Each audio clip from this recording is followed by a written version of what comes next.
And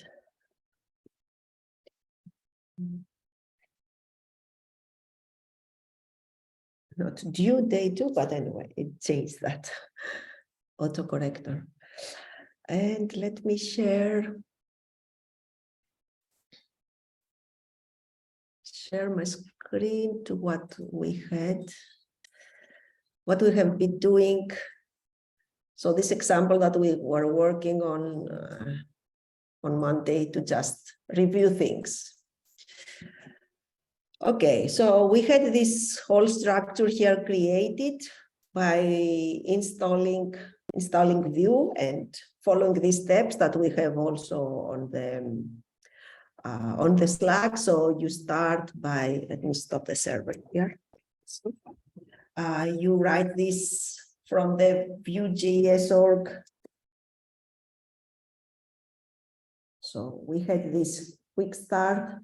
We could do it with this way, as it says here, that it uses Vite, which is, I think it's the newest way, because this is also changing a lot, and you will find this happens also with React and with Vue, that you learn something and then maybe 5 months later something new comes up, and then the syntax changes a bit, but it's okay. So you will see maybe some examples also on YouTube and tutorials and everything. They are not starting like this a project. They are starting it with the Create app that we did on Monday, but it's okay. We can try to use this newest way and be on the last with this.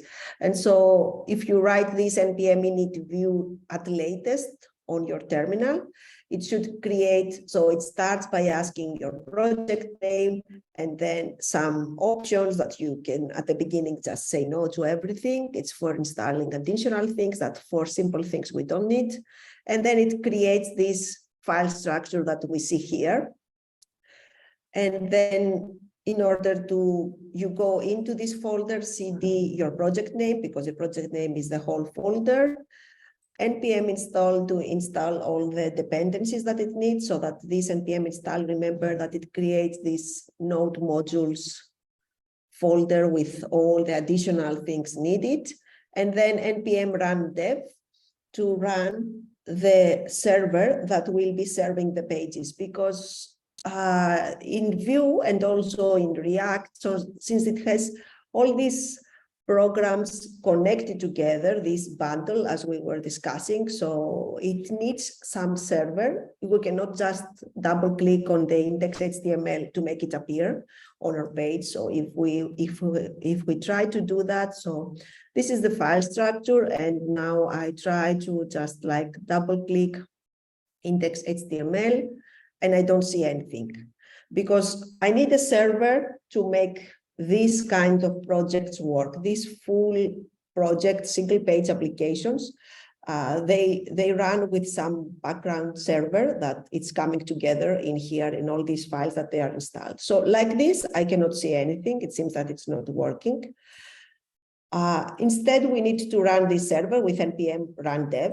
So we go to our folder, npm dev, and then it tells us here in which port this localhost server is running. Sometimes it's different, so the port is different. If, for example, I have one instance running here and then I try to start a new page, then the new page will find some other port, because we cannot have two servers running on the same port.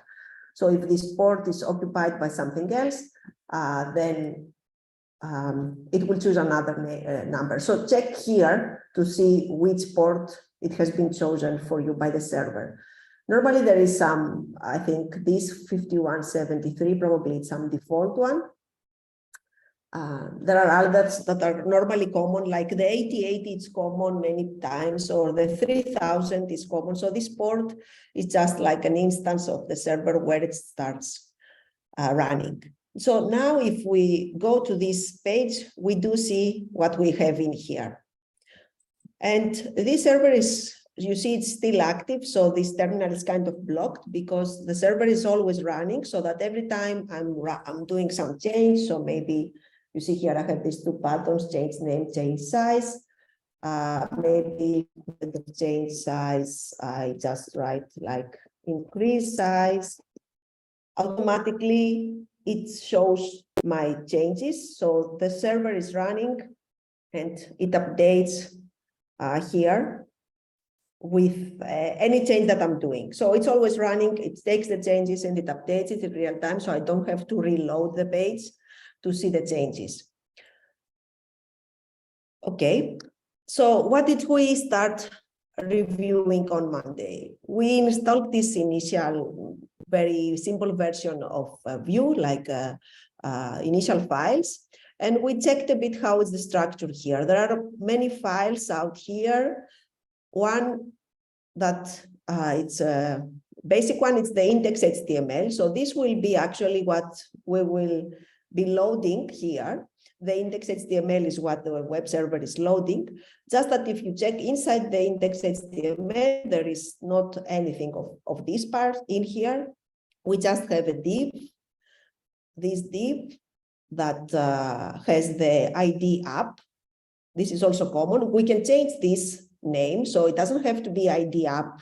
We can change this, but the common way of writing this is by using ID app. And so this div is where all the script that we will be running, all the HTML that we will be creating dynamically through Vue will be embedded in here. So if you check here on the inspector, you will see this div ID app. It's now filled with the other things that I will be creating in the Vue components. Okay, so everything is in here in this div ID app. And then we load the main.js, which is the main entrance for all our code, this file. It's in the source folder, this main.js, and it's where all our will be the entrance for running our code and for bringing it to the HTML. In here also, if we want, for example, to use Bootstrap, we could still link it in here on the head, same as we were doing last week with the DOM. So we could link here the Bootstrap if we want to include it, or if we want to include some CSS file, some generic structured CSS for all our pages, we could also again link it in here, normal rel style sheet and href, the CSS file that we have. So we could link here CSS as well. But we will see that it's also common that for every component, we use the CSS of this component inside the template file. Okay, so the main CSS then. So this index.html, we don't really need to touch anymore. We can just close it. We're not going to be working on this index.html. And then the main JS, also, it's quite simple. It's just create the app by importing this component, the app component, from the app.vue file. This is our root component. Components also follow some kind of tree structure. So there is the root component, and then there are other child components nested in this. And the app component is our root. And so we take this root component and we mount it to this div that we had in the HTML, the app div. So by just doing this, we'll bring everything that will be done through Vue to the HTML. So this main.js also doesn't do much more. We can just close this after this. It just creates the app and mounts it to the div there. And then app view is our first actual component. Right now, because our pages that we create are very simple, app view contains many things, but normally also app view, since it is a root component, it will be more simple and will be simply loading other components as well. So it will follow kind of this tree structure, and instead of having all this code in here, all this we will be actually breaking to smaller components. But here we can see how this Vue single file component structure works. So we have this template section, the script section, and the style section. So the template section has the HTML. that also includes some references to the JavaScript, but it's basically the HTML structure. We have it in here. The script is where our JavaScript is loaded, and then the style is where our CSS can be. So this style here, we can have it in here, or we can have it in a separate file if you prefer, but many times we write it in here. And in fact, if you write scoped next to the style, that means that this style will be only loaded for this component. So the scope of the style will be local. It will be only for this component. So if here I'm changing the H1 style, that doesn't mean that all H1 of all my page will change. Only the H1 of this component will be with this color green. So if I have some other component later, we will see that we have many components. If I have some other component and it also has an H1, that H1 can be different colors. So like this, we don't really have to identify with IDs the different tags, because if I have two different H1s, I don't have to be like ID 1, ID 2, and have them separated, but I can use this scope so that the style is only applying to this component. Okay, and so on the template, we had some very simple HTML, a div that included a header, an H1, an input and a button, a header, an input and a button, and then an image and another button. So we started discussing how we connect the data with the HTML. And for this, we use this double curly braces, so this double mustache, as it's called, syntaxes. And in here, what we pass is actually JavaScript. So we can make reference to a JavaScript variable that we have in our JavaScript part, or we could also have any kind of JavaScript in here. This could also be something like, so actual JavaScript, so like a message dot split, so to do anything, any kind of operation that we want, dot reverse, dot join. So remember how we reversed a message? So we could actually have code in here, JavaScript code. It doesn't mean that we only need to have a reference to a variable. Whatever we have inside the curly braces is JavaScript. And that means that it can be any JavaScript, valid JavaScript expression. And the reference that it makes to these variables are set in here in the data part. Okay, so inside our script, we have, so I'm going to remove this for now so that would make it a bit simpler. Just leave the variable. So the reference here to the JavaScript variables, these JavaScript variables are defined in here in the data part. Remember that on the script, we started with export default because we will be exporting all these components with the name app so that we can import it to somewhere else. Remember on the main.js file, we were importing the app component. So here we are exporting everything so that it can be imported somewhere else. We set which name this component is using, and then we set the data. Data is a function that returns an object. Okay, remember this, that data is not an object, it's a function that returns an object, because at least in some earlier versions of Vue, data was also an object. So you could like specify here message that it is hello. So the structure was like this. So it was just an object, but now they changed this. And so data is not an object now. Data, it's a function that returns an object. It's for some technical reason that they changed this to this way. So in here in the return, we have the object with the different data defined. So a message, a name, some image URL, whatever we want to have some initial values here.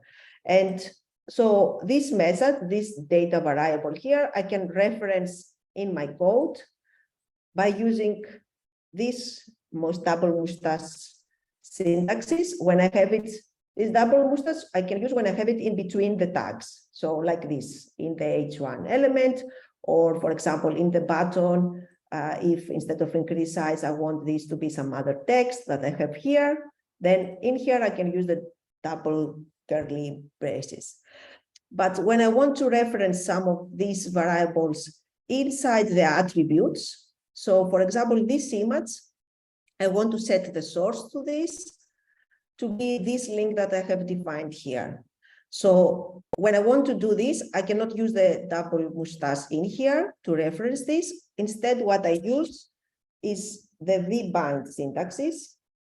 The full thing is like this, vbind source, and then that means that this source now, it's not a string, it's a reference to a variable.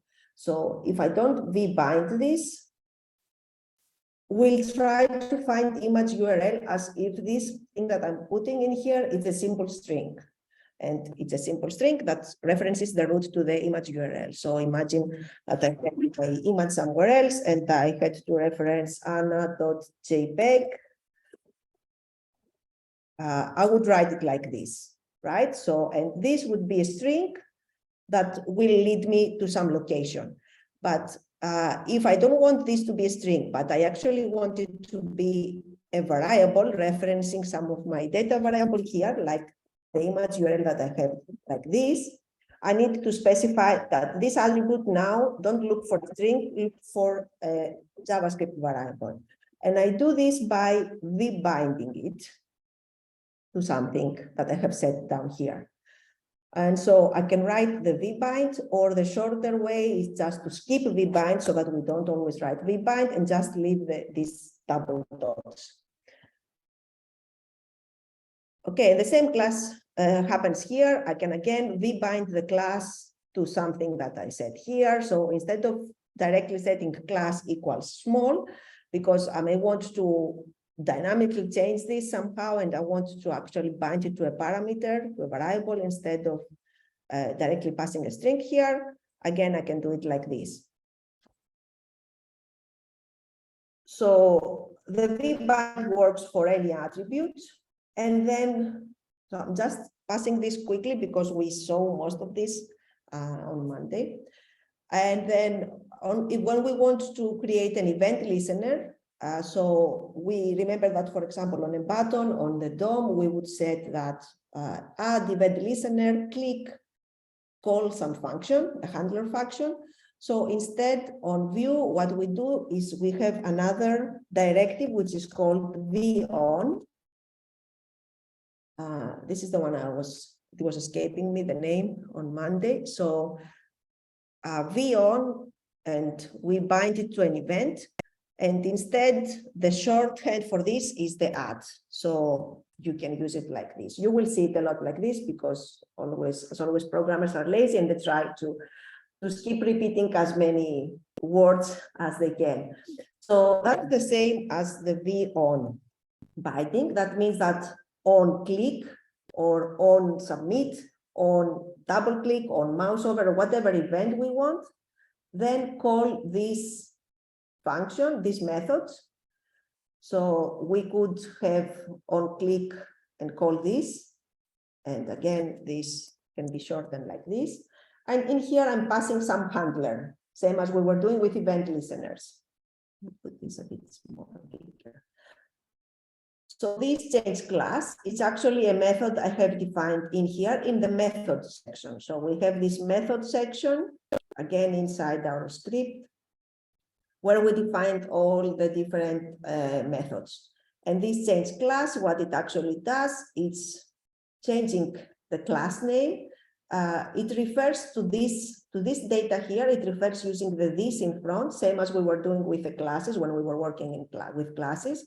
So the methods refer to the variables that are like on the constructor. Think of this as if it was like a constructor of a class that has some values. And then we refer to these variables with this dot class name. And so this method, the change class method, changes this class name to medium. And then automatically here, since we have this class bind to this variable, it will get the new value of it. So if I want to update this class to something else, I have some initial value set, but then by clicking the button, I'm changing it to some other value, and it will always reflect the last value of this parameter. So if I click this button, then it changed the class name from small to medium. And so the image appears bigger. I have the classes set here, right? There are just some dummy simple classes, one that restricts the image to a width 50 and the other one width 70.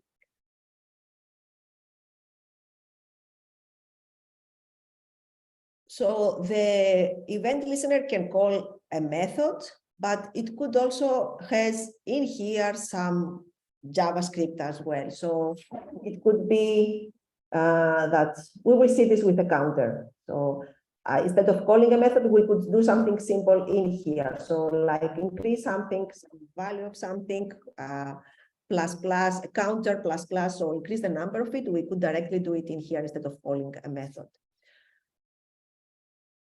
Okay, so we have these two buttons, they are the same, they just on click, they do something, they call some different methods. One is changing the size, the class actually of this image, and the other one is changing the name.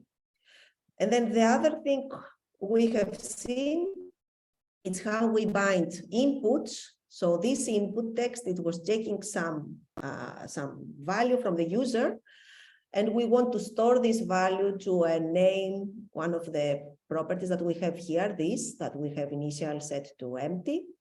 So we want to bind the input of this data with our data. And for this, we use the vModel directive. And that will create that whatever I'm inputting in here, it's stored in my data. And then if I'm using my data somewhere else, like for example, here I'm also using this variable name, it will directly reflect the new changes. So when I was like writing here, this input was automatically stored on the name variable. And then since the name variable is used up here, it was also automatically showing up here.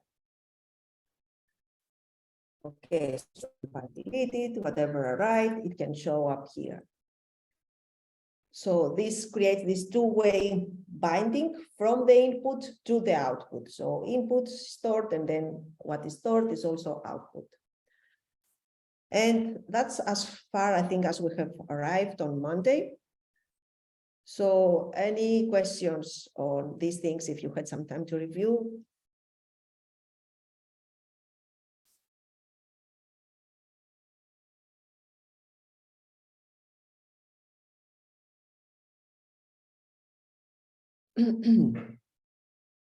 Okay. So let's see some more things today. Let's go a bit further. One thing that we can do with classes. So since we were working with classes, let's see something else as well. That is the conditional rendering of classes and styles. So I can have a class set like this, and of course, an element can have more than one classes. So if I wanted also to add some other class, that it's like a static one, let's say that I have a class for creating some border, or I don't know how I call it, image class, whatever, that I have set here in my CSS. So let's say I have some other image class in here that what it does, it says the border 2, 3 pixels, solid black. Okay. And so inside here, in any element, not only in an image, I can have classes without any binding. So you see here, it doesn't have these double dots, and it simply loads a class the way that we normally do. And I'm passing here a string that makes reference to a class set on the CSS. And I can also have this dynamic class part, which is not making reference to CSS directly, but it makes reference to a parameter. So both of them can coexist in the same line, in the same element. So maybe I want this class name to happen conditionally. So I want this to appear small if I'm on a mobile, and then bigger if I'm on a desktop. So for this, I can define some Boolean variable, for example, is mobile. I can call this variable is mobile true or false. I can set it to some initial value. And then I want this class name to get to be active, so to be set to small only if is mobile is true. So how can I do this?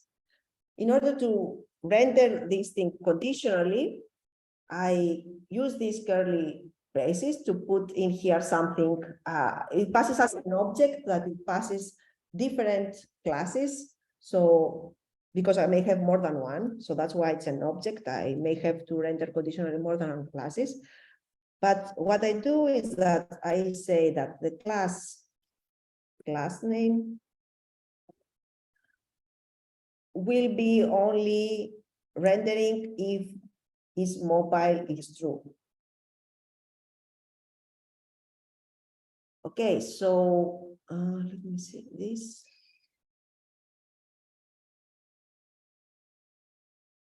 I think it's not rendering this one. No, it's weird because this does not show correctly.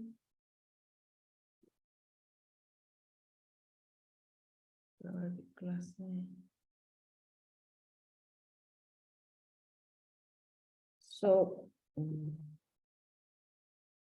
So what I'm trying to say here is that this class name will take effect only when this is true, because maybe I don't want this to be happening all the time. I want this class to be conditionally rendered. So that's what it's called, conditional rendering.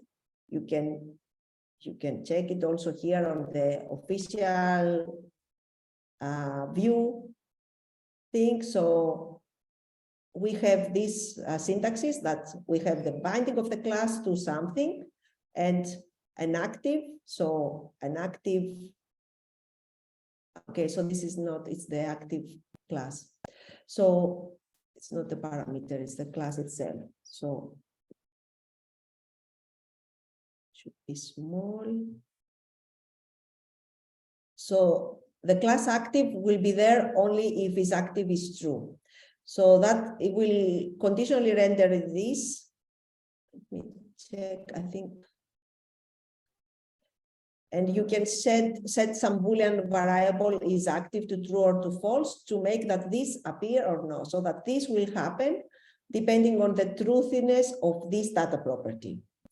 So this should now, yes, so this now works.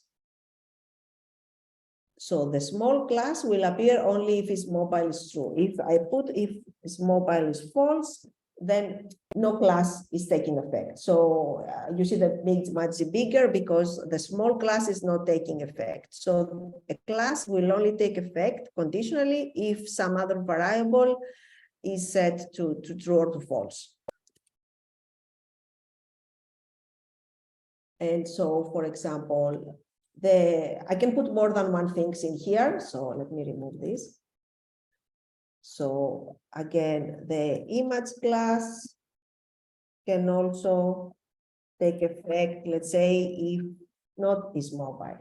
So if the mobile is not true, then I don't see any border. And if it is false, then I see the border. So the different classes that I have on my CSS, I can conditionally render it according to some Boolean variable that I have on my data. Okay, so I want, in this case, I want this to appear only if it is mobile, and I want this, so the border to appear only if it's not mobile. And we can do this with many classes. That's why this is an object, because in here you can pass many classes separated by comma, and they can appear in one way or the other. And so you can conditionally render things like that. There is do I have this here? There, this is the binding. You can do the same also with styling, but if you check this, you will see it has many examples. You can try some of them to see how it's working.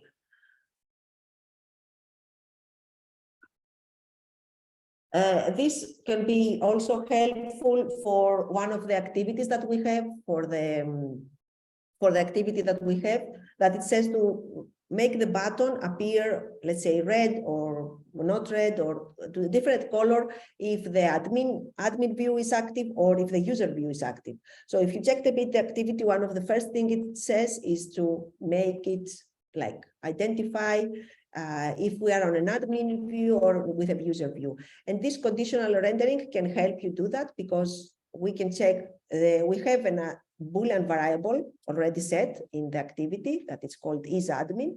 So if it is admin, a button can appear red or yellow or more highlighted. And if we are not in an admin, then we remove this styling from this. Okay.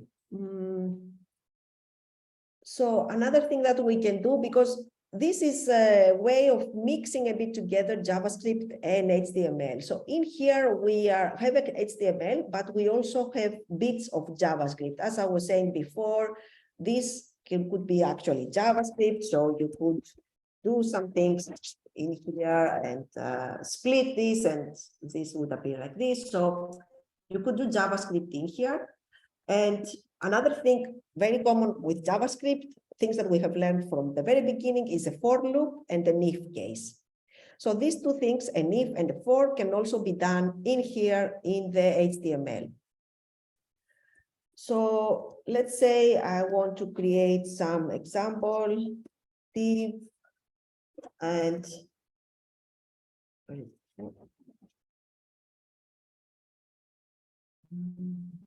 okay, here. And is it Christmas? Let's say I want to do something like this and an answer. So I want to have an answer saying, so I'll have two answers, yes and no, right? So I will write both of them here.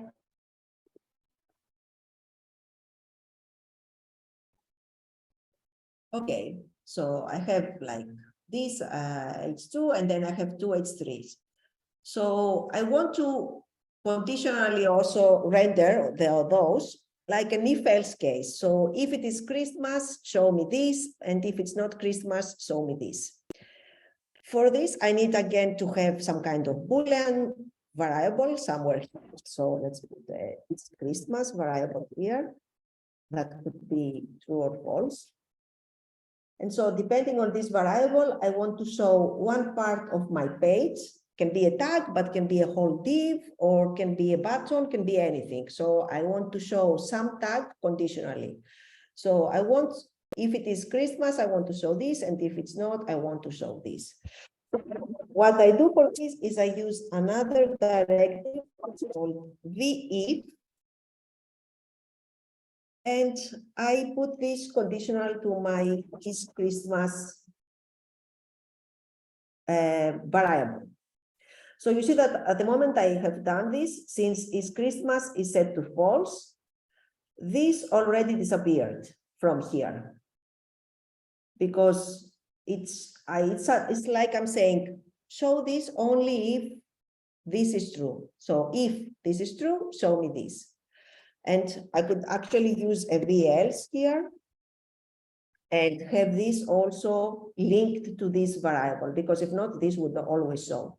So if it's true, show me the first one. If it's false, show me the second one. So if I go here and change true, So now it's showing no, not yet, but if I change this to is true, then it will show me yes.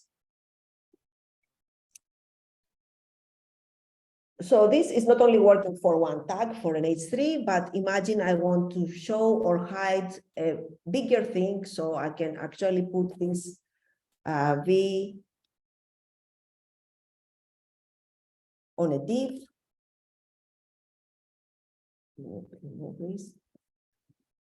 So is Christmas, it show me everything because I have the is Christmas to set to true, but then I can set it to false and then nothing is shown. And this can also be helpful if I want to show or hide a complete section depending on something. So for example, remember when we were doing the activity last week, we had a feature section and then we had some input with images. Maybe I don't want to show this section until I have some input already, I have some images. So I can have checking if the length of an array, here I'm checking something that should be Boolean, so true or false, but this could also be like if a length of an array it's 0 or if it's filled with images. So if it's 0, I don't show a section. If I have some images to show, then I show this section. Okay, so the if it's also useful for doing this kind of thing, conditionally rendering parts of my page. And let's check also another thing. This, as much as you will use them, you will understand them a bit better. So the if, the else, if else, etc. So no, okay. And let's do another example with a list so that we see also the for loop, how it works. So let's say I want to display a list of items. I have an array. My favorite colors, that it's an array. Purple, green, and blue. So I have this array and I want to display all these things as a list. So I want to actually create a for loop that will go through each of the array items and display what it is inside it and the value of this. So I could use a for loop in here. So I can have a list. And then the list item will be created by going through the array with the for loop.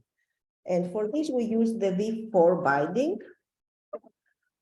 And this is similar, what we put in here is similar to what we would do to loop over an array. So for color in my favorite colors array. So we use these syntaxes like item in this array. And for each of these items, write the color. So write the value of this item. So I'm looping through the array. I have an array here, and I'm looping through this with a v-for, and I'm taking each of the items of the array, and I'm displaying it here with the double mustache syntaxes. And so I create this list automatically. And if somehow I modify this array through some method or through some other way, automatically this list will be changed. I don't have to do anything. This list is now linked to this array of data. And so it shows directly. Here you will see that it shows this with red as if something is wrong. And one thing we need to remember when we create lists like this, use the v-for, is that the lists need also some kind of ID. So I need to also bind this to an ID, a key.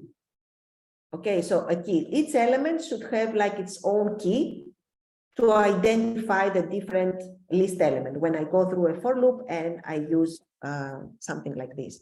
And this, if I have an ID, it will be an ID, but if not, right now I don't have any ID. This is not an object. If this was an object and this thing had an ID, then I would link this key to an ID. Why this is happening? So right now you see that there is no change. This thing doesn't appear. It just helps to identify at the view machine, identify each of these items as something different. So if we check the code here that has been created, I have the list here, the list item. So you cannot see the key anywhere. It's not showing, it's not something that it's going to be visible, but it's going to be used by Vue when it's doing this diffing process that we have discussed. So when it checks if something has changed. And why is that? Let me show you one example, an image. So let's say we have these two different lists. And we have this list and we want to add an item at the top of the list. Okay, so we have this list and then we add Barcelona on top. And so Vue, as it works with a virtual DOM, the thing that we discussed on Monday, it will have to compare this with the new thing. And if you are not using any key to identify that this item is actually the same as this item, what will happen is that Vue will go from the top to of the list, each item, and will check. First item has checked, has changed, yes. Now it's Barcelona. Second item has changed, yes. It was Lleida, now it's Girona. Third item has changed, yes. It was nothing, and now it's Lleida. And so it will understand that all items have changed. It will not understand this as simply a change of position, because each item is not identified by something other than its position on the list. So if I don't use any key, what will happen is that you will have to re-render the whole list. And for something small like this, it's not really important, but if we want to optimize the rendering of a page to make it faster, we need to let Vue understand that this item, it's actually the same as what was here, the first position item. And for doing this, we identify each item with a unique key, so that the next time that Vue will try to render this, it will understand that this is the same as this line, so it will not render the whole list, it will just render the thing that it changed, if this item has a key. So imagine that we had some IDs here, and here Girona was 1 and Lleida was 2, and then I'm adding Barcelona, and then maybe Barcelona is number 3, although I'm putting it on the top of the list, it doesn't matter, it has an ID of 3 because it's an item I added later. But then by just checking these keys, Vue will understand that, okay, this is the same as it was here and will not have to re-render it. Okay, so this is, you will see this a lot when you start checking also documentation for list, and you will see that whenever we create some kind of list with a for loop, we need to identify each item with a specific key. Normally it will be an ID, but anything unique. So in this case, the text will also do. Anyway, the thing here is this v-for directive, that what it does is it loops through arrays, and it can also loop through an array of objects. And then if we have an array of objects, we can take each object, and then if here, I didn't have this, but in fact, I had like an array of objects with a name and an email,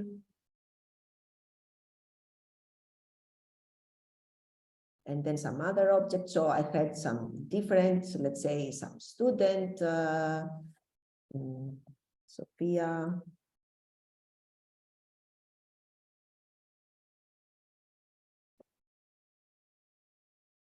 So maybe I have some users, and I have all the user structure like this. Also an ID of a user. Let me put some IDs so that we also check how this ID is working. So each user is identified by some unique ID.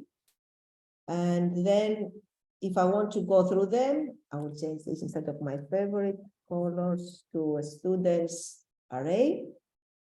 And I just want to show it here. So for each student of my students array,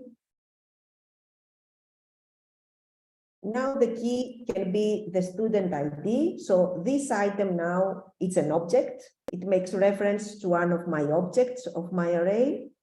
I'll show you here. So this array, students array, includes objects. So whenever I look through it, each item, it's an object. And so I can use the student ID as a unique identifier of this item. And then maybe I want to write student.name, and then next to it, student.email. And this will also create this list of items automatically.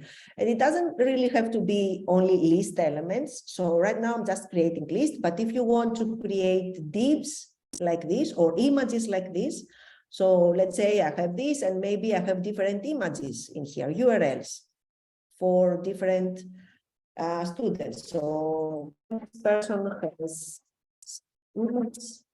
Let me grab 2 person images. So I'm going to take, let's see, can I grab this? Copy image address. Okay. Let's hope this will work. So I have this here, image URL. Not sure it will show. And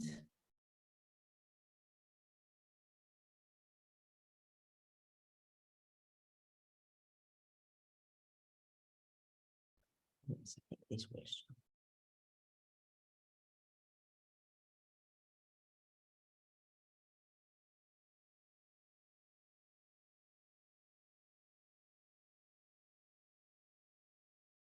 Let me make sure this other is working.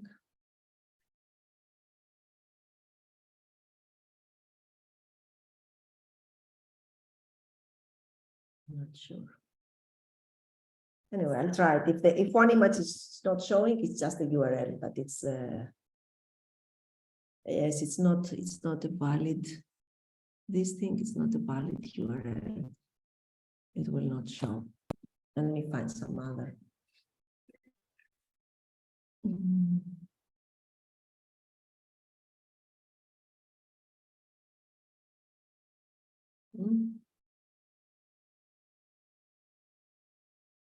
Okay, let's hope this will work.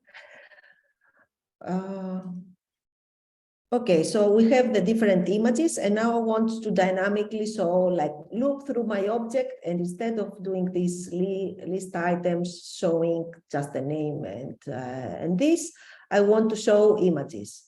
And so I will do this just on below. So I can have a div that it is with the v4 or no, inside the div, sorry, an image, and I can put the v4 directly to the image. And again, in students, and what I can do in here is I can bind this URL, so source to student.image URL.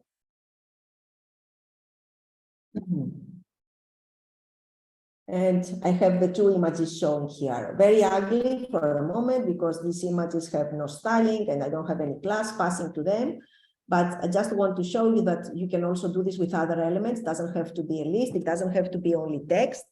You can directly loop through your objects and get this and get any attribute or any property of this object and use it in your attributes.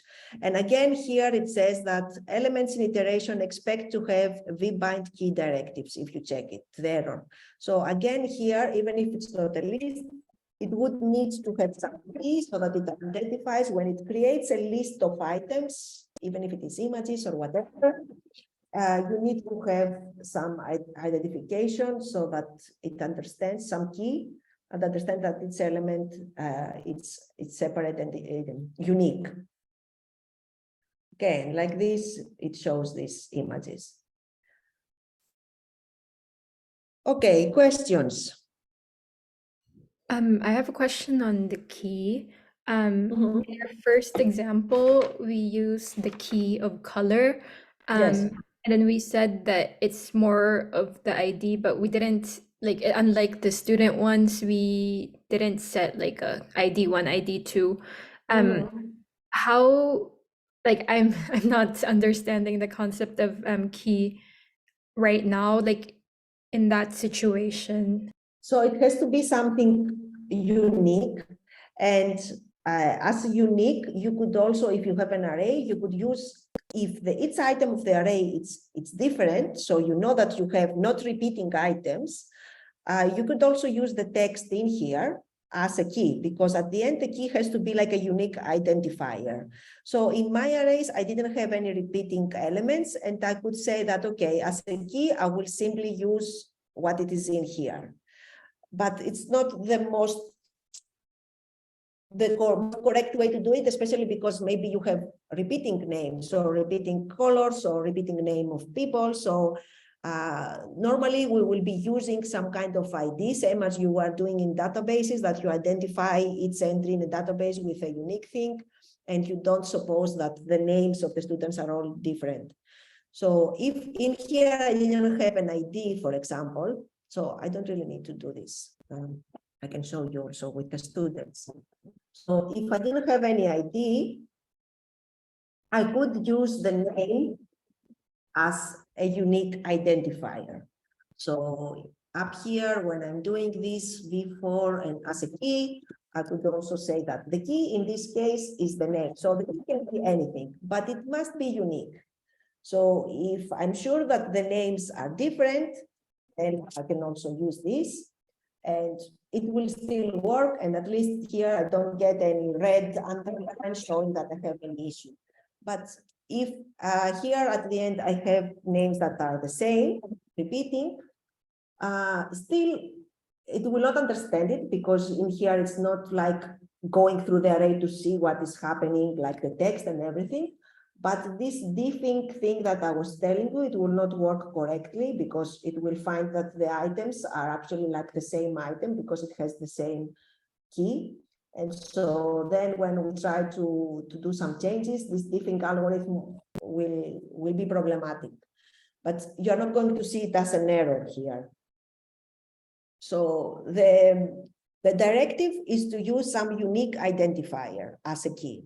It can be anything, but it should be unique, so that you help on rendering the page to be faster and to be more optimal. Then is it common practice that you usually have an ID or like an array of objects so that way you can put an ID each time you have like a Yes, yes, it's a common practice. We will see it when we start working with APIs, that we get our data from external sources as well, that they all come with an ID. And there is always, yes, an ID to identify the different entries. And so we normally use these IDs. Thank you. More questions? Even if they are simple ones, if you want me to repeat something. Okay, I'm going to remove some of these so that they are not all here, and try to do a simple counter. Or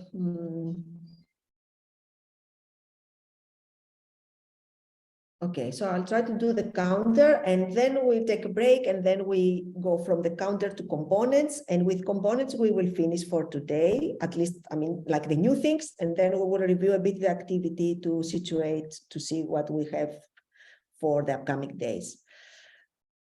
Okay, so let's try to just do a counter here. Let me change this image so that it doesn't show either. I will read. And So let's say I want to create a counter that just counts up to a number. So count up to a maximum number. And the maximum number, I'm going to set it as a variable. So count up to 5 or to 10 or whatever I want to set my variable to. And this, I will put it actually like in an H2 or something.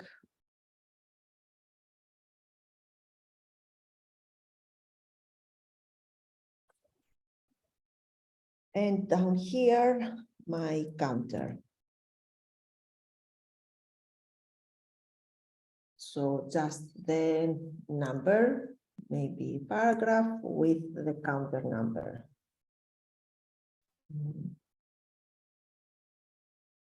Okay, so I need to define these two parameters, the max, and let me delete some of these. I will delete also the students object. Okay, and I create like a max variable number that is like count up to 10, and that I initialize to 0. Okay, so it says count up to 10 and my initial value is 0. So let's try to create a couple of methods. I'll remove this and let's have an increase counter method. But whenever I'm clicking it, it will take this counter and it will increase it. And maybe even a decrease count method, just so that we have two, that takes this counter and increases. And I'm going to create two buttons to link these two methods to some action. So after the counter, I'm going to create a button.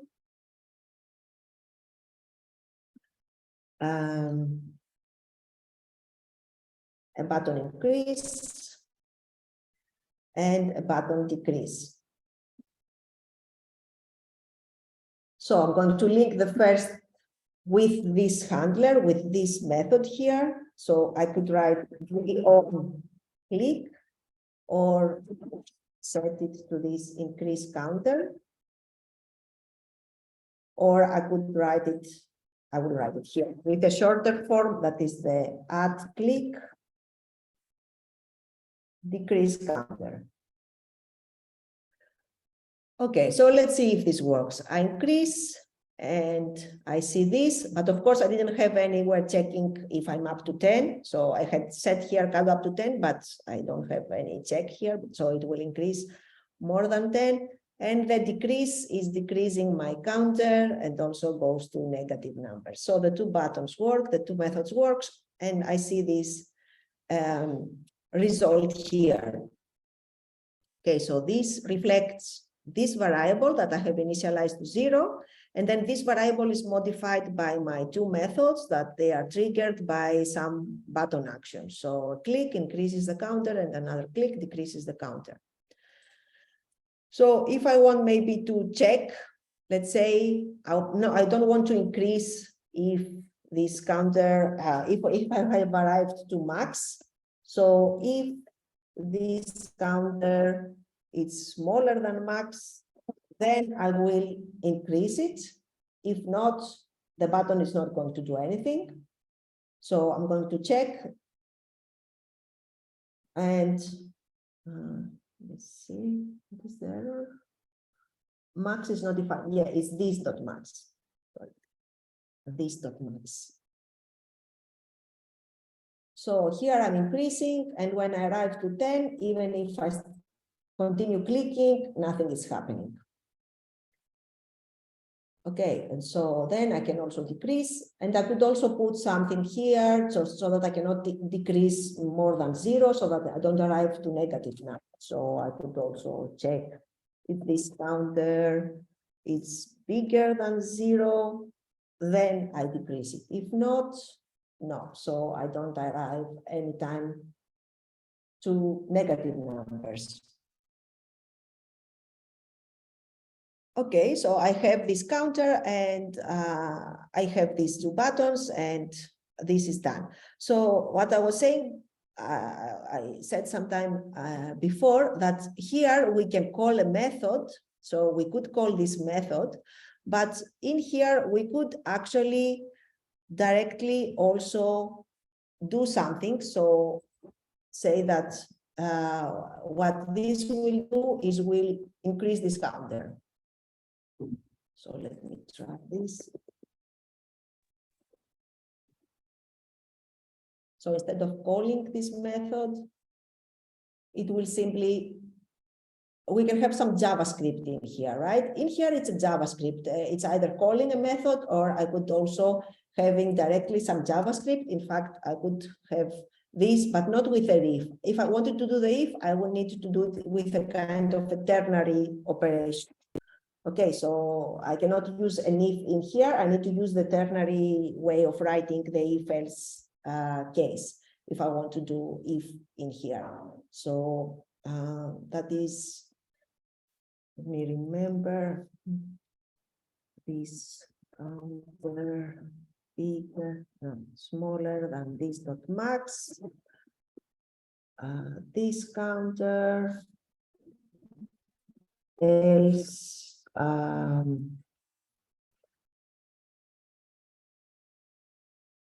Or I think ternary cannot have just, you have the three of them. So I will need to put something like the do nothing thing. So do nothing, I don't know, this counter. Let's see, I reload it. Okay.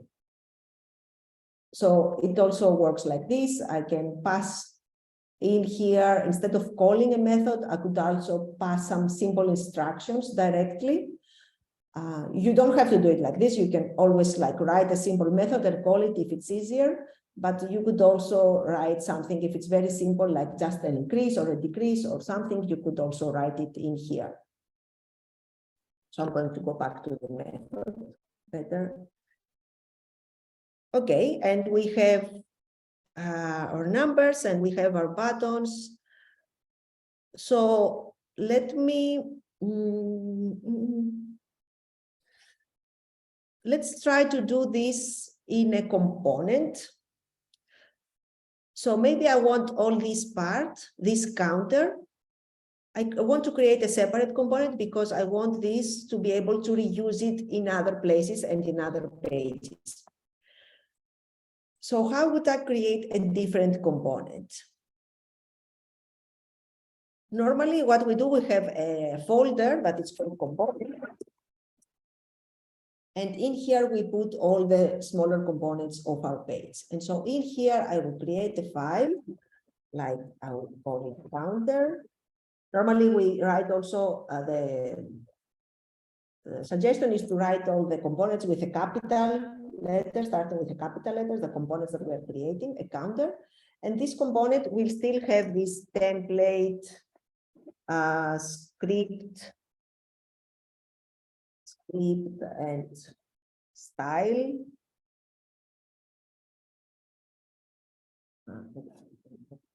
Style. So export default.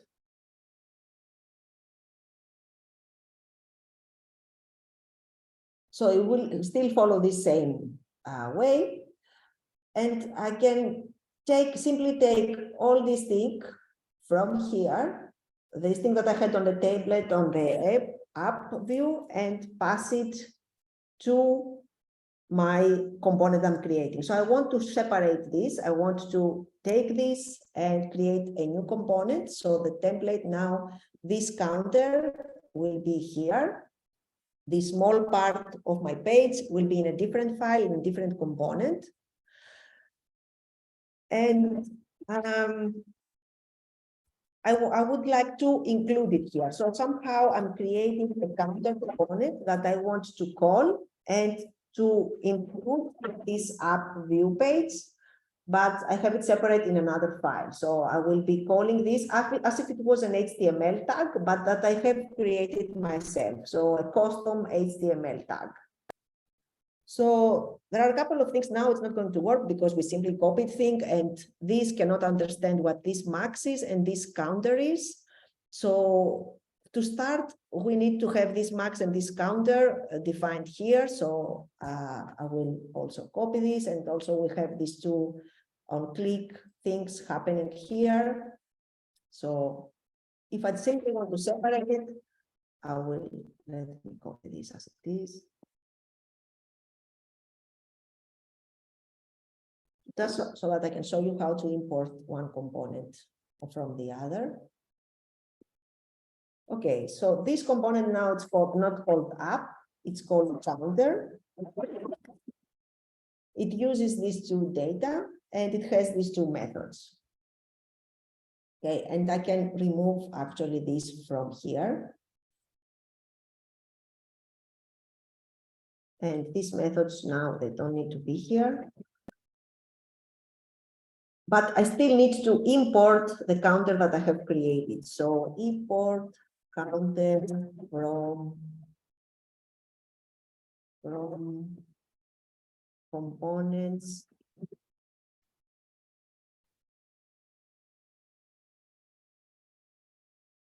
Okay, so I have took some of my code. I just took this code that I have, this div, this whole counter div, I passed it here, and I also put here this data that I needed, and also these two methods that I needed, and I have created this different file that I now want to export and import in so that I can use it. So I'm importing this counter, and I need to specify that I'm going to be using this as a component. So I'm specifying that I have some component that I'm going to be using. That is this counter. So you can repeat the name. So now this counter makes reference to the counter that I'm importing, and I can use it up here. Space identifier data. Comma here. So I have imported this file. Now my page looks exactly the same as it looked before, and my counter is still working the same as it did before, but just that this part is actually not found inside the app view. It's on a different file. So I have separated part of my logic, a small part of my page. I have separated it to another component, as it's called. It has its own file, it has maybe some own function, some own data that it's using with a name counter, and I'm importing it from the app, which is our root component. Remember that app, it's a root component. It's the one that I'm taking on the main.js and I'm importing to the index. And so app can use other components. All the components that app will be using, I'm specifying it in this object here, in the components object. I'm importing them, and I specify that I'm going to be use a component that's named counter, and that I took from here. And then in my template, I can use this counter same as if it was an HTML tag, but it's an HTML tag that I have created, and that includes part of the logic. In fact, this doesn't even have to be with closing, because it doesn't need anything, can be one of these elements that it closes itself.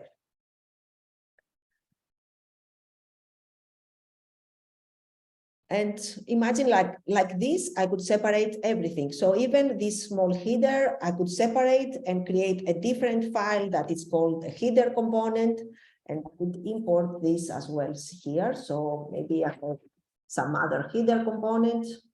So let me just create a very simple one. Header,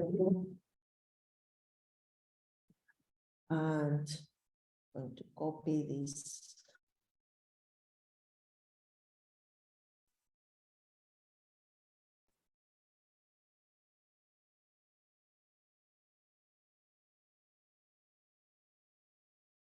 And so maybe it doesn't even need to have any data, this header, it's just an each one.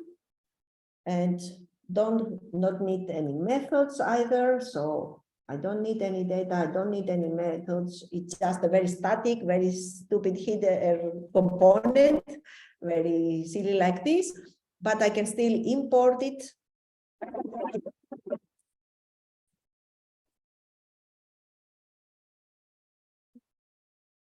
Components header. I have to specify in my components object that I'm going to be using this header.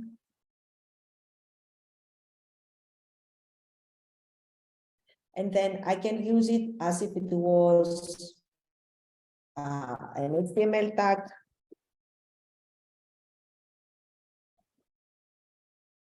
And then it shows here on my page like this.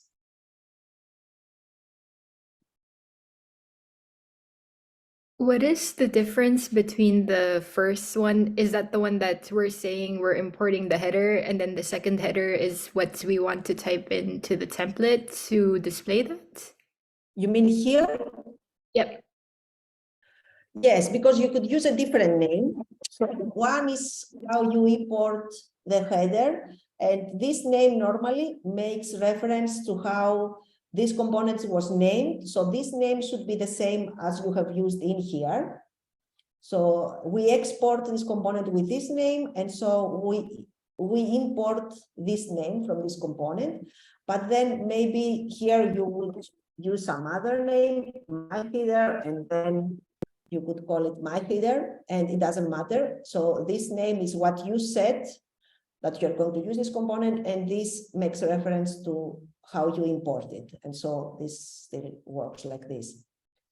So if you want to change the name, you have to like specify it here, and then you say to which it refers. When it is exactly the same name, there is a shorter way of writing it in order to not repeat everything. So you could simply skip it. So if on an object you skip like the second part of the value, it understands that the value is the same as the key. And so we could simply import the components like this, header, counter. So I'm importing these components like this because I'm using it with the same name. And so, of course, now this doesn't find it. If I change this to header, then it will also show.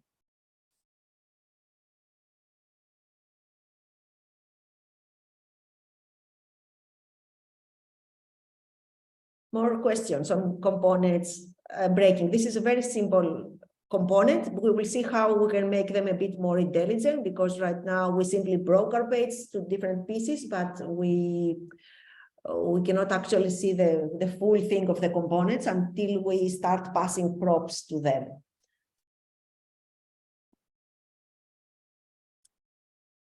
But at least, I mean, the syntaxes of how we import them, we write them, and we export them, and then we use them here. Any questions? I have a question, but it's maybe it's quite basic, and it maybe relates a bit more to things that we previously seen. But I just wanted to check. And yes, on the template we have the input type text. That's then vmodel.name. Is it then so that because you have that specified within data, name is referred back, but at the moment it's an empty string, and it automatically, once you start typing, providing input, will that then automatically update the data, change? If you then type Anna, for example, does that value then go to data with name, or how would that work? so here, yes, we store what, this is a way of storing, of saying that this, whatever input we have, store it in here. If now I'm just directly also showing it, but maybe I don't want to show it directly. Maybe I'm taking this, and then remember we had this method change name that actually I deleted. So let me put it a bit different. So the name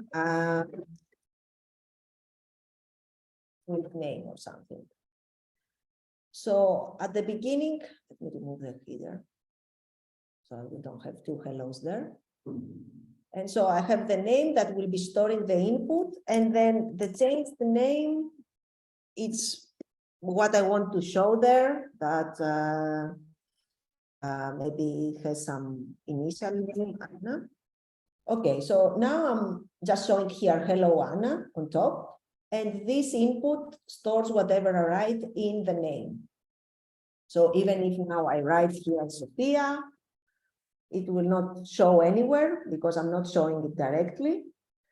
And of course, now change name doesn't do anything because this method is empty. So maybe I want to simply, when I have the input and I hit the click on the submit or something, then to do some change. So then I could go here and say that this change the name equals to what I got from input. So now I have some initial name here, and then this is the input. This will be stored on name. And when I click change name, one variable will copy the value of the other. Okay, so this name will be storing whatever is on the input. I can show it directly as I was doing before, or I could simply use it for something else like here. So I'm using this when it's clicked to change some other variable. And you could actually like reset. So this dot name will always reflect what is the value of the input. It will be directly linked one with the other. So if I reset this to empty string after the click is done, then the input will be clicked. So if I click Sophia, change name, it changes the name and it clears the input. So yes, the V model is a way of binding input data to the data of my object here, of my component. And then I could use this for some other functionality as here. I don't have, actually it's not really that useful maybe to just input and see it directly. So this was just an example to see it like in action. But you can use it to do something else with this. Store it. Maybe I want to just, when I have this, I just store it in an array.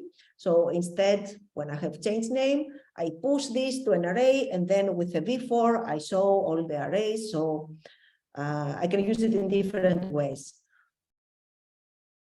So I'm not sure I'm answering your question. Yeah, no, Yeah? yeah, it was, thank you. Okay. Okay, so we had quite a lot of things. If you want, we can take, if you have more questions, or we can take also 10 minutes break and try to continue with the props and then review a bit the activity. Okay? Okay, so let's do that.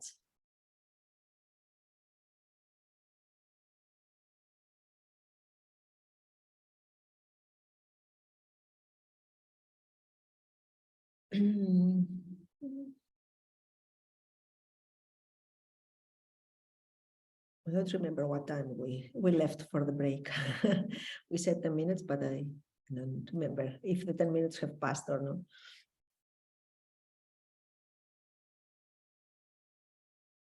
Let's see. Okay, I'm going to share again.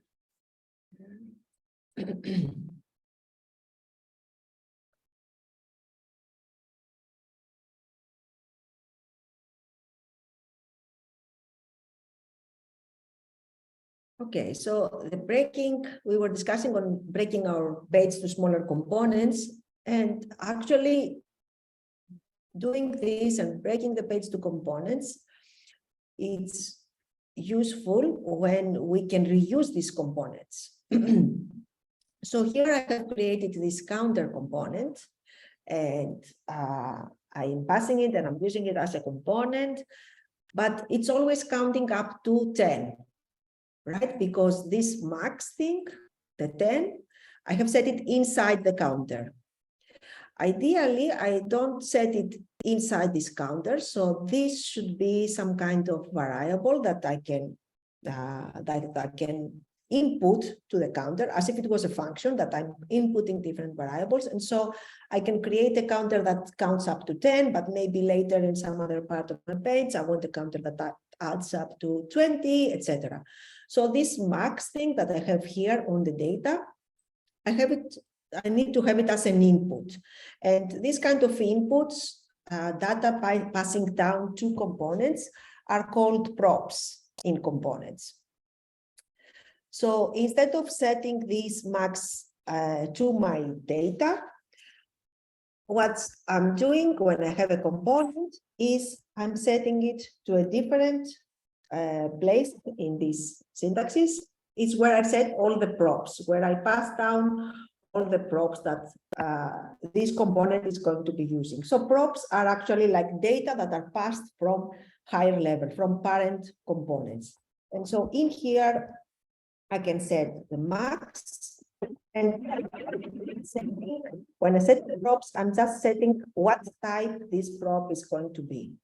So that the counter will be using a max, that it's going to be a number. But right now, it's not set to a specific value. So it's not 10 or anything. And if you check, now it says count up to. It doesn't show anything because max doesn't have any value yet. I need to pass this value to this component. So in order to pass this on the parent that I'm here on the app view where I was calling the counter, I need to pass this number here. So I will write max again here. So this now is going to be again a variable that I have in here. And I can pass it to counter by just specifying that counter it's going to be using max as a component. So to do this, I specify that there will be a max attribute that I'm going to be linking to this data here. So I'm using this vbind syntaxes because this is making reference to a variable. And so I'm saying this is an attribute that is custom attribute, so it doesn't exist. So it's not an attribute of HTML, like if it is a source or type or the ones that we have seen in HTML. It's an attribute that I'm creating for this specific component that I have also created. So for custom made component, I create some custom made attribute and I pass an initial value to this. And so like this, the counter, I'm inputting some data, and if I want, I can actually create a different, and in fact, I could pass like different numbers. So instead of having, again, max here as a number, I could actually write here what the number would be. So I could create different counters that one is using one initial value, another is using another initial value. And like this, I'm creating a component that I can reuse many times in different places of my page or in different pages so that it's customizable. And by passing props, I managed to do this. So this should, the functions are working the same, but this increases only up to 10, and this keeps increasing up to 20. Okay, so I'm writing the component like this. I specify here every property that I need to pass. And then on the counter component itself, I specify on the props property here, which variables are not going to be in the data of that component, but are going to come from higher levels, from the parents. In this case, this max is going to be one of these variables. And then I can use it normally as I would use the rest of the variables of this component. So the same, for example, for header. So I have a header here and it has this message and it's always hello all. But of course, a header can be of many messages of any type. If I want to create a component that it's a simple header and H1, I need to be able to pass this text in here. So the message should be something that I can pass. as a prop. So I set the props. I said that the message is going to be a string that I'm going to be expecting to be passing from the higher level, from the parent component. And so in the app component, whenever I call header, so I'm going to actually replace this header. I'm going to remove this H1 that we created before, or I'm going to leave it just to see the difference. So in this header component, I am going to be passing a message, that is going to be linked to this variable message that I have. And I could also pass another component, for example, another property, that change the name, that I'm also going to link to this variable. So maybe this header has two components, a message and a change name, and so not two components, two properties. Name, it's also string. And I could do exactly the same thing that I was doing before, showing a message and change name here.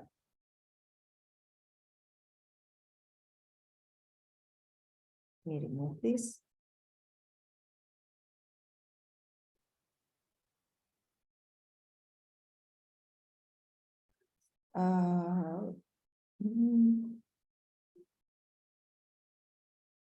Change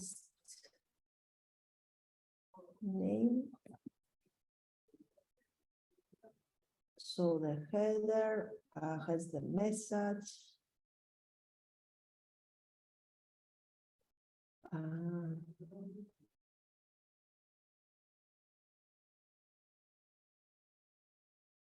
What is the error I get? This.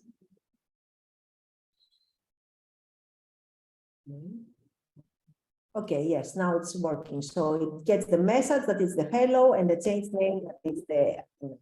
So the header is taking these two parameters that I'm passing, but then if I want to create some other header with some other message and some other name, I could create different ones.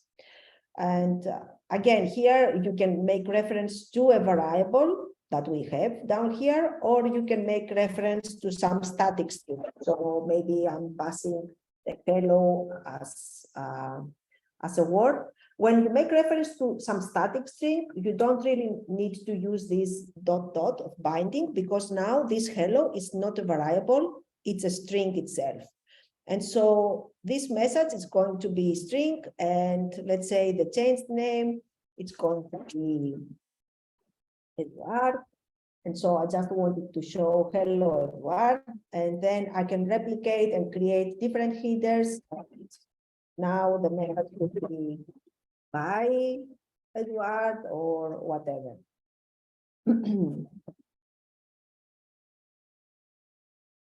So when I'm passing a prop, it can either be a string, hard-coded like that, a static string, and then I don't need to bind this with a vbind, so it doesn't have to have the two dots in front, because this is just a string, or it can make reference to a variable that I have in my component. So if instead I want to make reference to change the name, then I need to specify that this now makes reference to a variable and it's not a string. And so then I need to use this vbind syntaxes to bind this to something that I'm getting from the data. So like this, I create these reusable components that I can pass different, same as we are doing with functions. We are passing in functions arguments, and you can reuse functions for different things. Same we are doing with components. We have components accepting input in the form of props, and so that you can reuse them in different ways on your page, on your application. And for that, you have to define this. Yes. Could you repeat that a little bit slower, please? Yes, okay. So let me see. Okay, so I'm going to do this. So we have the component that we created before, that it's actually just a header. It's just one H1 tag that it's in here. And I want the message in this one, in this component, to be modifiable, to be customizable, so that I can reuse this H1 in various places in my page. And so for this, I declare that this part here, these variables, are going to be props. And when I say props, that means it's input coming from higher level components from parents. So remember, components are nested in a tree format. So there is a parent component, a root component. In our case, app is a root component. And the root component imports and includes other components in it. So we have this app component, and we have imported the header, and I'm using header in different places in my page. So maybe one is here, because I want to have different headers. And I could also pass a color, so I could have different styling for different headers. So I can make it customizable. So I need to be able to pass the text, the actual text that will be inside the header. And I'm passing it in the form of variables, of props. You can pass it as a static string if it is a static string like this. So I can have a message that I want to be showing, and I just say that the message that to show is this or the other, or I can pass it in the form of a variable. So that I link what I pass to a variable that I have on my component, on my app component, this change name that we have on our data here. So it can, so if it is a static thing, because maybe you want to pass some string. If you want to pass a string and you know which string you want to pass, then you can just pass it like this directly. And you say that the title will be this string. If you want to declare that the title is not going to be a concrete string, but it's going to take whatever is on some variable, then you need to v-bind it to a variable. And so for v-binding, we use these syntaxes, right? So you v-bind the changed name to the variable that you have from your data. So to this data here. And that means that every time this header component is called, it checks what is the input on the method and what is the input on changed name. And so the header, it loads, and it understands that it needs these two properties, the message and the changed name. And in order to show this, it takes this from what we have passed on the parent component.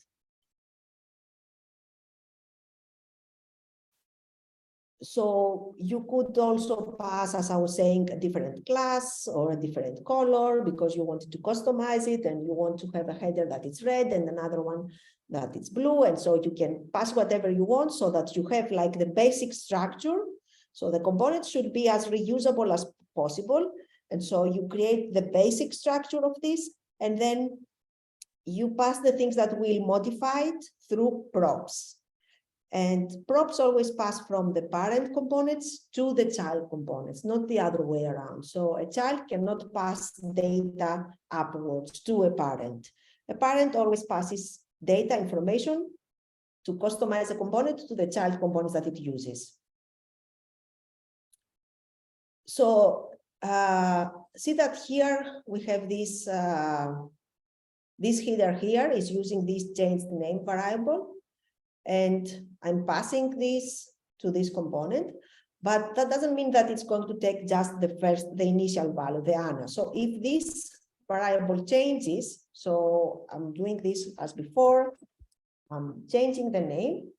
So when I change this variable, automatically the change will be passed also down to the children component. So when I clicked here, I changed the name, so this changed. And since this is linked as an input for this component here, then this change is automatically passing also down to the children component, to the header, and it reflects the actual state of my application. So we talk about state because we refer to the data, to the actual values of the data, the state, and Vue is reactive so that it always reflects the changes of the data directly in a very quick way. And so when I changed this, I didn't have to somehow reload the header or tell the header that, oh, watch it, because now this variable has changed and I want you to load it again with a new name. Automatically, it is linked to this variable. So, okay, at the beginning it was Anna, but if this changes through some properties, through some click or some method, then this will also change. Okay, so see that it has this initial value of Anna, and so when I call this component here, it's called with this initial value. But if this initial value is changed to Luis, then automatically the component receives the changes on the state and reflects these changes.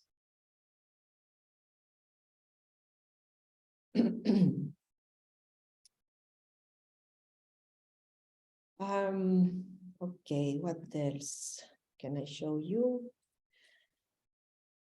On the properties, you can see actually the properties depends on where you see this part here.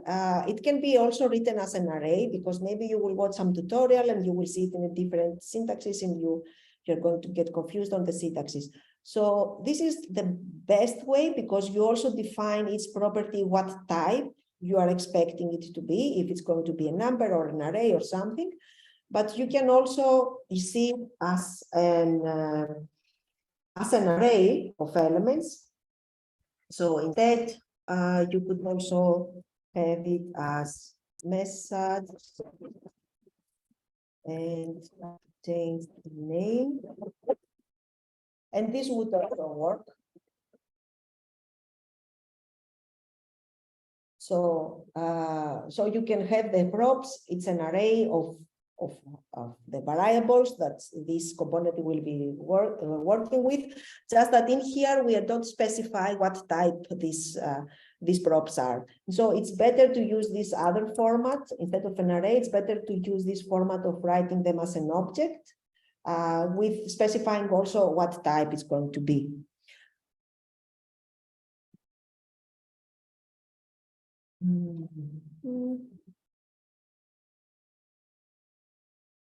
Okay, let's see.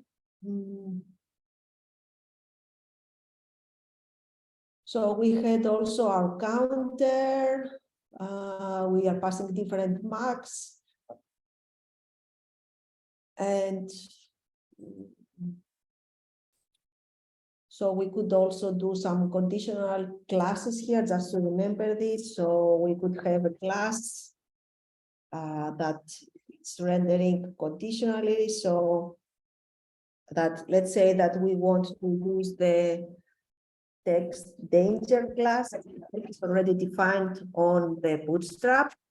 If the counter it's less or equal to 0, and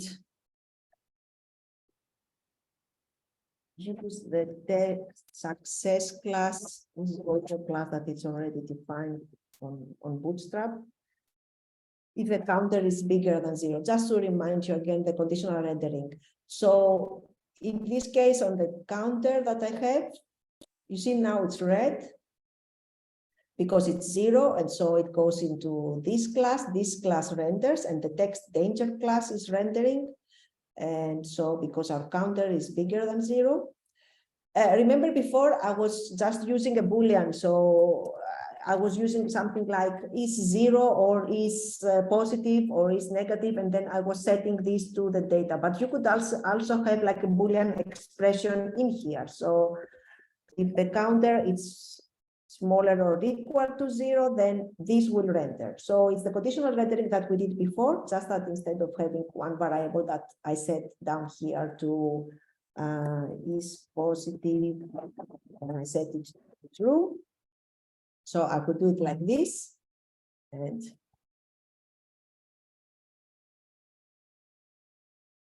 so I could have this conditional rendering this class depending on if this is true or false. So I could either have this as a parameter true or false, or I could even have an expression in here. So if the counter is smaller or equal to 0, then render this class. And so here, sorry, if you increase, you see that this gets green because this text success class has a green color. And then if you decrease to negative numbers, then it is red. So it has this class rendered.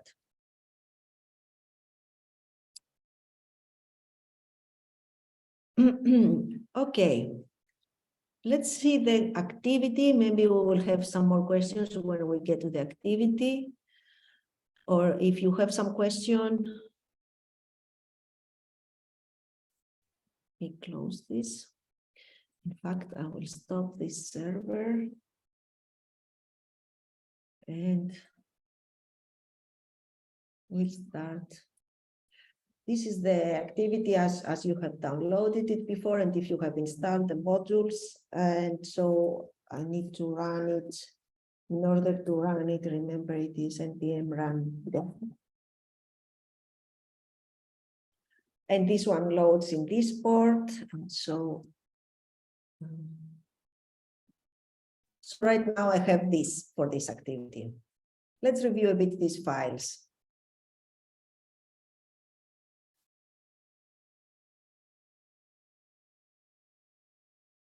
So we have our index again, that it doesn't have anything, it's just the div ID app that we load everything here.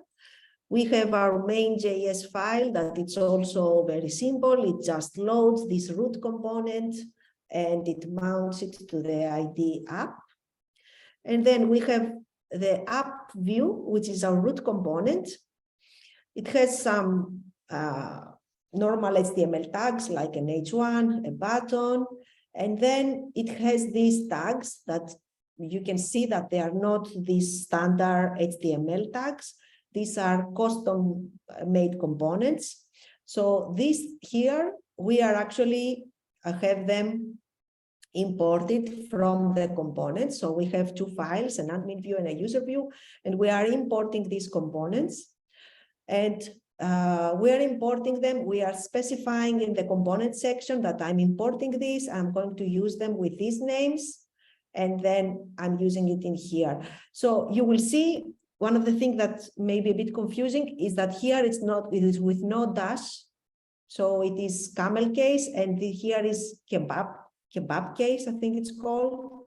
So you know all these formats, they have different names actually. So you can see kebab case, camel case,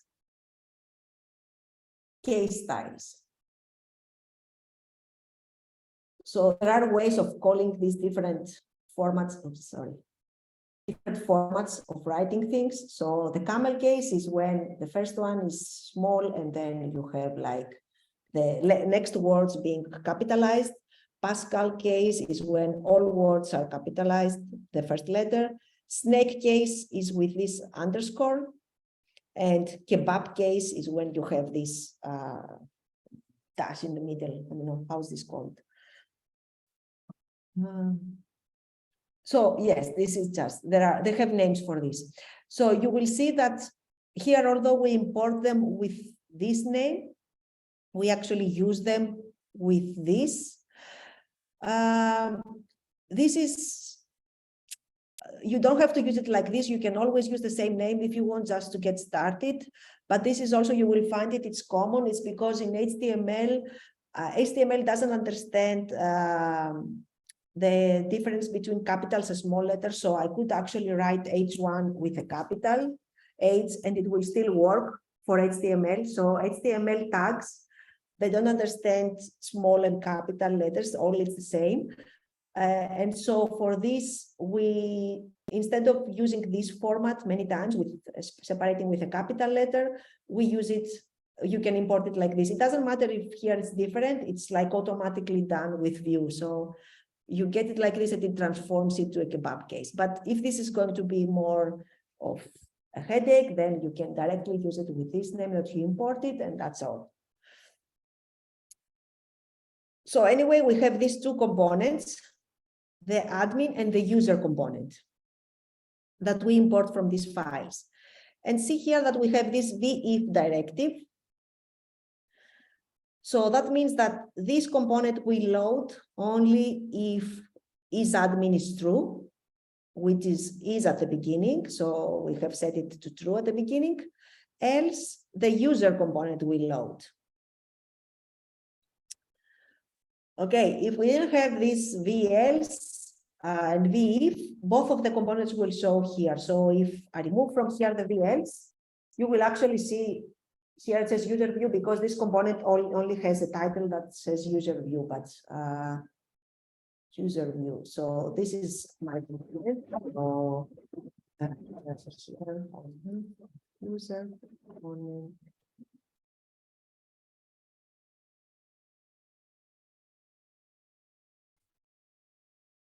So I'm loading both of them if I remove the VElse. VIF, VElse. So this is just a way to conditionally render some component depending on some condition. So I want that if isAdmin, so if this button is clicked, if I'm on the admin view, I want it to load this component, and else I want it to load the user component. Okay, and see how this button, the admin and user, is these two buttons here. When we click, is just changing basically this isAdmin parameter from true to false. So when I click the admin, isAdmin is true, and so this is true, and so this component shows. And then when I click on user, isAdmin becomes false, and since isAdmin is false, this will not show and this will show. So like this, we have two sub pages, which right now are very simple, but they are two sub pages. And then with this menu that we have created, we can control which page we are seeing. So when we click on admin, isAdmin is true, and then the VIF, this is happening, and then if not, the user, and we have the user component there. So we have the components that we load, we have the data, and I didn't see that, sorry. And okay, and then we have this that we will see. I can explain quickly now, but I will leave this for seeing on the next time. It's how the components can warn the parents for some things that are happening in them. Okay, and so the two simple components that we are loading is the user view doesn't have anything, it's just a div, it's just a title for now. So we will need to add some more things in here. And the admin view, it's a simple form. So it has an input and a button. And the input, it's linking what we are going to write with a data, with a title. And the button, it's calling this Huddle Submit method. So when I click here, some data are stored on my title, and then when I click on the submit, it's calling the handle submit. So right now there is also image and description data if you check on the data of this component, but they are actually empty and they are not stored from anywhere. So one of the things that you had to do on the activity was to actually create, I don't know if it was, I think it was on step 2, to create the form. So to create some more input fields so that this image and this description is also stored. So that you have the same form that you had previous week on the DOM. You could directly copy it here and simply with the V model link the input of each of the fields of the title, of the URL, and of the description to these 3 data properties that you have here.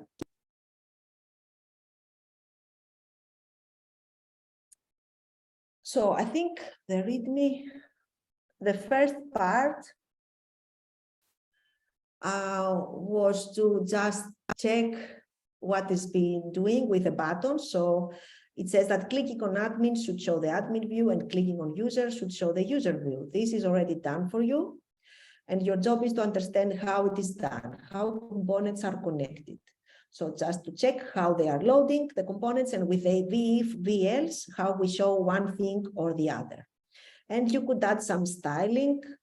If you want, you can play a bit with the styling of these components and make this a bit better. And then for step 2, we wanted to add some more things on the form. So add a URL, a description, and a title. Right now, we just get the title from this small input that we have. And there is a submit button that is already also created. And after clicking the button, the image should appear on the page in the user view. So on the admin view, we just have the form. But then when you click on the submit button, then the user view, and then I go to the user view, the image should be in here.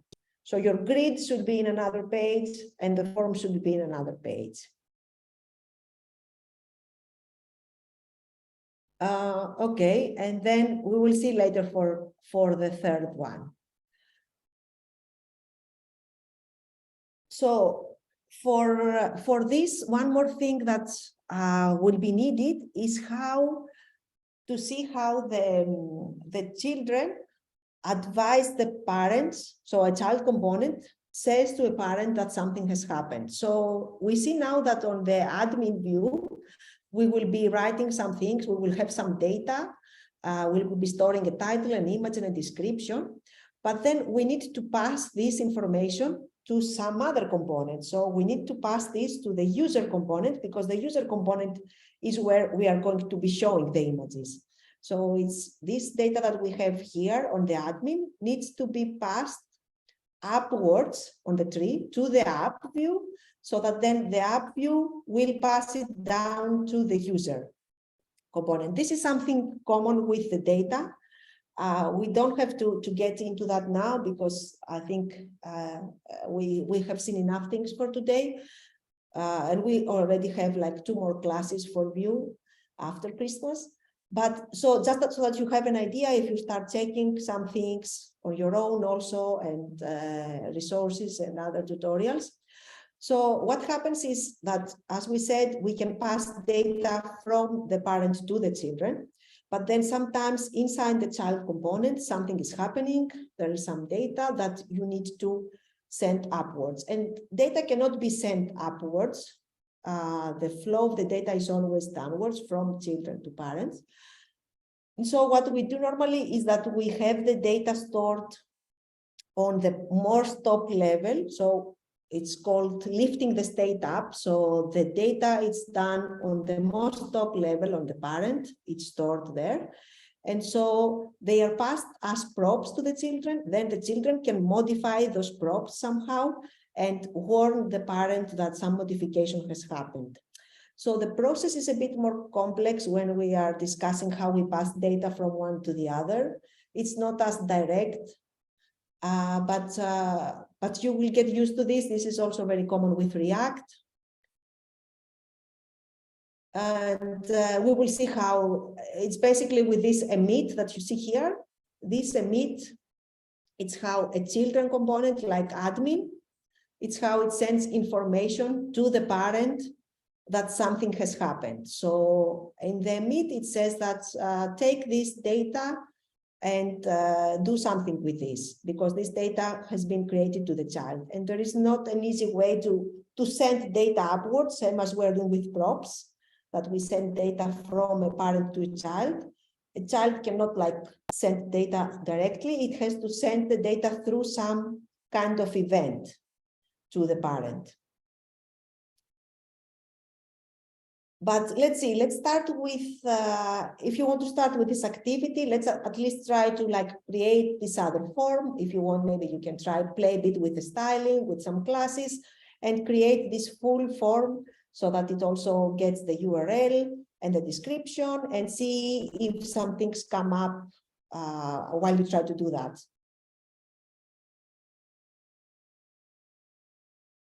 So review this, review the structure of this project, review what you have, how these buttons and these views are working, and let's try to at least fill the form today, and then you can continue checking things during Christmas And after we have one more week of Vue.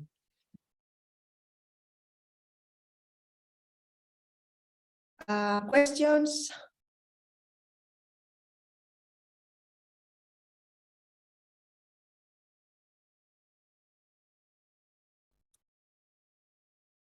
No questions? You're totally lost? Both things?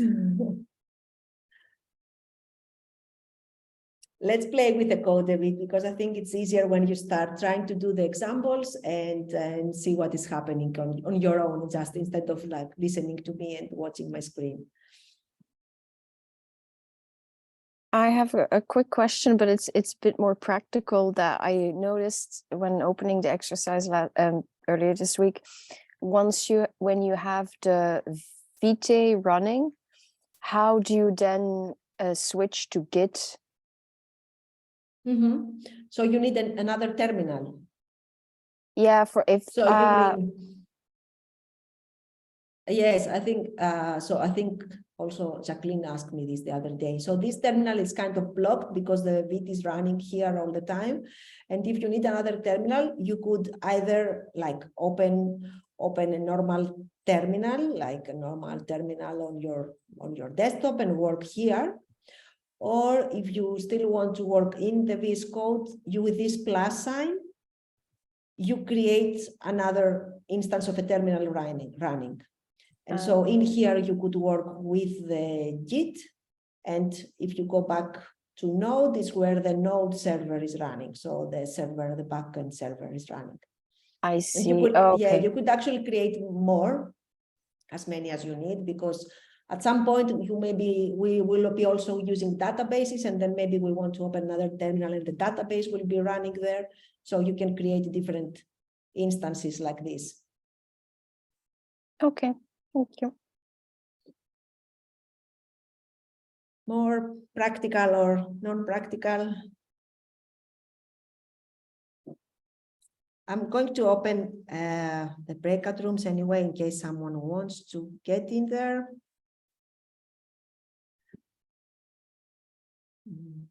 And yeah, just try to start a bit with this activity, at least see it, maybe play a bit with some class.